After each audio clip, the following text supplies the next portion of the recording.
Hello team, this is another video in the Origin series, how we started our origin stories at Premier Group, the early days, what was it like, and just so important for our team to understand these things, where we've come from, our humble beginnings, and why we need to stay connected with this, the grassroots of our business. So building on previous videos, in our early days of manufacturing, so we had the landscaping business, we closed it down, we just focused on the manufacturing. Now, in the manufacturing, it was so new to us, the concrete, learning about concrete, because as we all know, every day there's fresh problems with concrete. But I tell you, in these early years, every day it was just going like firefighting from one drama to the next, just drama, drama, drama.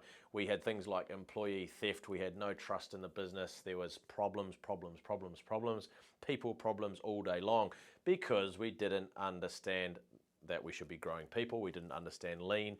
It wasn't until 2017 that I read the book 2 Second Lean, thanks to a great friend of mine who recommended it to me at just the right time when we were going through a real tough patch in the business. But right up till that point, so we went from say 2007 to 2017, and yes, we did have some really good years leading up to 2017. But in those early, but we didn't have, for that 10 years, we had no 2 Second Lean. We didn't understand it. We hired lean consultants in about 2012, 2013, 2014, 2015, somewhere around those areas, and we learned stuff off them. We got tools, and they trained us how to use tools, and trained us about 5S and the morning meetings and things like that. But they never changed the culture, because our leadership didn't change. They didn't help us to understand that, well, you can't delegate lean. They didn't ever told us that. They didn't take us to the Gemba and solve problems together. They did most of their work in the offices with us, which was just ridiculous, because we all know where the work gets done. That's at the Gemba, right? At the workplace. So we had none of these things. We had no clue. I had no clue, I should say, and I wasn't training leaders to have a clue either. So we had just people problems. We had health and safety problems. We had quality problems. We had service problems. We were letting down customers left, right, and middle. And thankfully it was kind of construction boom years, so we managed to keep growing. And in fact, once we hit 2010, we started to double our growth year on year for about 4 or 5 years. We went 600 grand, and then 1.2, and then 2.4 or 2.7, I think it was. And then we hit 6 million, and then we went I think it was like 8 or 9 the next year, and then went to 12, 15, right up till we hit 21 million. We hit I can't remember what number it was in 2016, when we had one of our best years, and then we were doing like over 30% net profit in some of those summer months. It was absolutely incredible. In a future video, I'll tell you some more stories about what went wrong at the end of 2016. But I just want to really give everyone this understanding that we were working 6 days a week. We only had a few staff. We couldn't attract the right people, so we were just hiring people that were average, to say the least, putting them into positions that they weren't trained for. I was trying to do everything, and then Jackson joined the business, and he was a big help as well.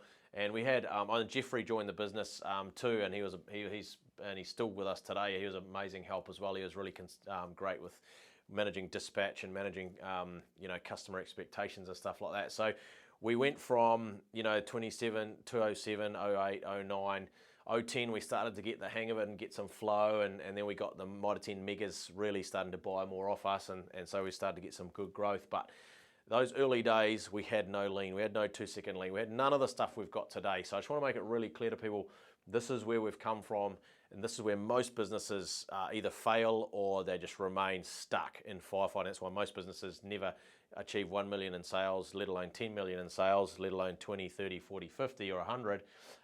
But we were so lucky to come across lean, and I changed my mindset in 2015 to a growth mindset, and I started reading business books. I don't know why I didn't do it before. I've got no idea.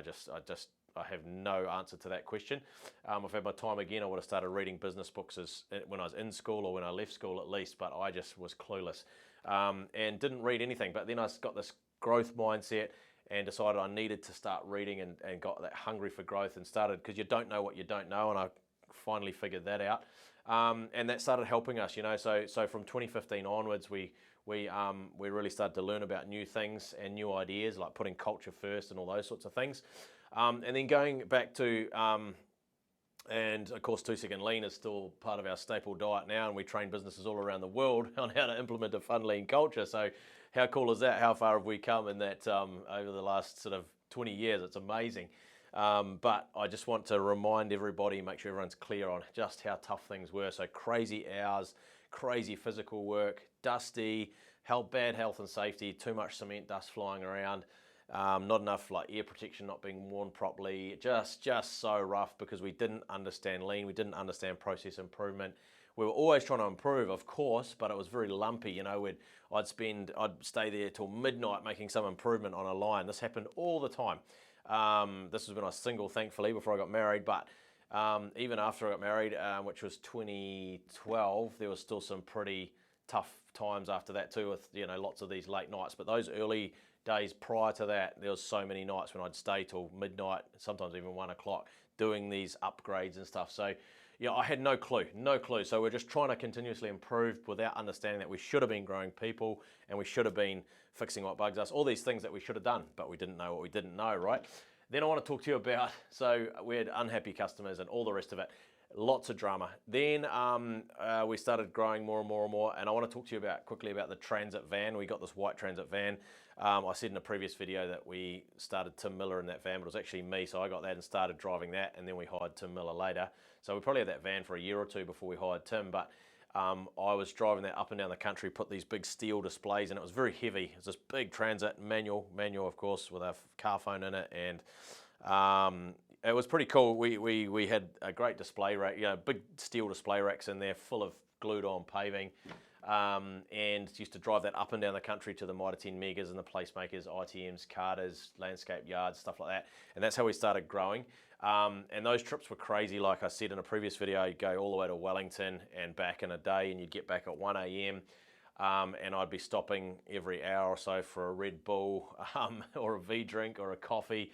So I was completely wired, not very safe, and that's why we don't do those things today.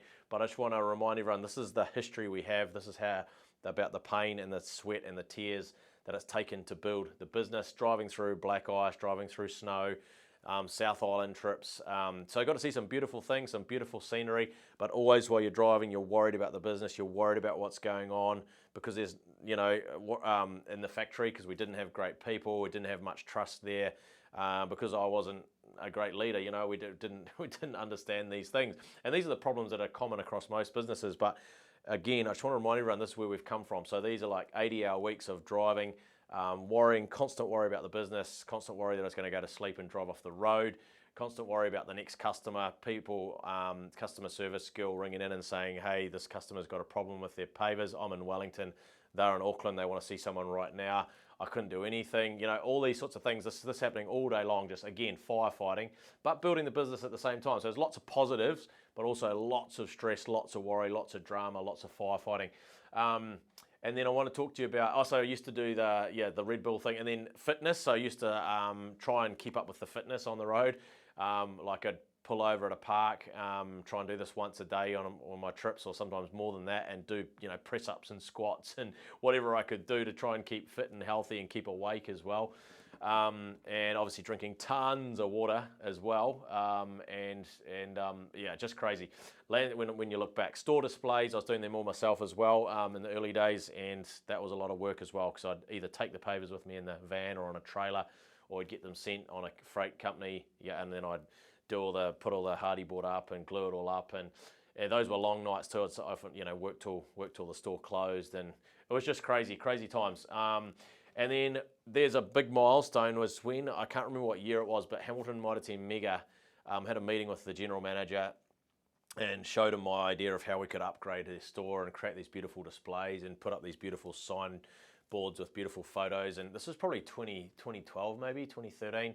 But this was a huge milestone in the business, because that upgrade, he gave me free rein. Like, I showed him a great plan. He trusted me because we had a great solution. No one else had come to him. Firth definitely hadn't. They were still are useless. He had hopeless service and hopeless quality. Got no surprises there for anyone listening. So we came to them and showed them stuff that they'd never seen before, beautiful photos and stickers and all these things that we could do. We gave them a great presentation, said, yeah, go for it. We worked with them, and we took so much space in the garden centre. It was like, I don't know, maybe 20% or 15% of the garden centre space. we would have had 100 pallets maybe in there of stock, plus maybe 20 display racks. It was just crazy. So we went from like 2 displays to 20 overnight, almost overnight. So I can't remember who helped me with all those displays, maybe one of our production team, maybe Tim Miller was on board by then, I think he was, and probably Jackson as well, obviously. So we had a bit more grunt and a bit more horsepower by then. But that was a huge turning point in the business, because then we took photos of that and we took that all around the megas. And that's kind of how we built these customers, and that's how we got these years where we doubled and doubled and doubled, because we made these changes in one display, and then I'd take photos to the next stores and say, look, this is what we've just done in Mega Hamilton or Mega Takanini. We'd love to do it with you guys. Their sales are skyrocketing. We want to get you on board. And so that was awesome. And we just did these massive upgrades, and no one else was doing it. And then sort of Firth got on the bandwagon after a while, and then Mitre 10 head office said, oh, well, we're going to give Firth half the space. But by that time, we'd taken 80% of the space in every store anyway. So the horse had kind of bolted. But anyway, so things have changed a bit since then. But that was a massive growth period in the business. And we were like cranking it right up. And that was, again, like I say, 2010, 2011, 2012, 2013, 2014, 2015. Massive growth year on year on year on year. So that was amazing, and that was a real turning point in the business. Just want to explain that to everybody. And that is it for today's video. Any questions? Let me know directly.